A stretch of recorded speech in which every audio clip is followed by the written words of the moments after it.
ఈరోజు ఎస్ఎఫ్ఐ పూర్వ విద్యార్థుల వేదిక ఆధ్వర్యంలో మాటూరి రామచంద్రరావు గారి సంస్మరణ సభ నిర్వహించడం జరిగింది. ఈ సభ మాటూరి రామచంద్రరావు గారు ఆయన ఎస్ఎఫ్ఐ ఉద్యమ నిర్మాణానికి చేసిన కృషి, ఆ తర్వాత డివైఎఫ్ఐ ఇతర సిఐటి లాంటి అనేక ప్రజా సంఘాల అభివృద్ధికి చేసిన కృషిని మొత్తం హాజరైన సభ్యులందరూ కూడా వాళ్ళు గుర్తు చేసుకోవడం జరిగింది.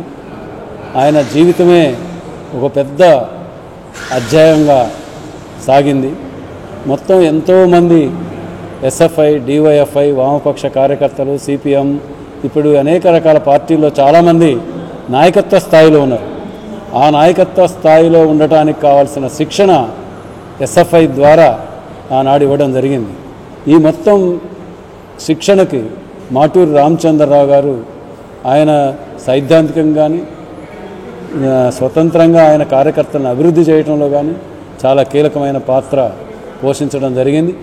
ఆయన కుటుంబం కూడా మొత్తం ఎస్ఎఫ్ఐ కార్యకర్తలకి, వామపక్ష భావాలు కలిగిన సభ్యులందరికీ కూడా ఏ రకమైన ఇబ్బందులు వచ్చినా, సమస్యలు వచ్చినా పరిష్కరించే పద్ధతుల్లో, అండగుండే పద్ధతుల్లో కుటుంబం అంతా ఎప్పుడు ఉన్నది. వాళ్ళకి ఎన్ని కష్టాలు వచ్చినా, ఎన్ని ఇబ్బందులు వచ్చినా ఈ సమాజాన్ని అభివృద్ధి చేయటం, సమాజంలో ఉన్న అనేక మంది కష్టాలని పరిష్కరించటం, దానికి కావాల్సిన కార్యకర్తలను తయారు చేయటం అనే లక్ష్యంగా కామ్రేడ్ రామచంద్రరావు గారి జీవితం సాగింది. కామ్రేడ్ రామచంద్రరావు గారి జీవితం ధన్యం. కామ్రేడ్ రామచంద్రరావు గారికి ఎస్ఎఫ్ఐ పూర్వ విద్యార్థుల వేదిక తరఫున ప్రత్యేకంగా జోహార్లు అర్పిస్తున్నాము.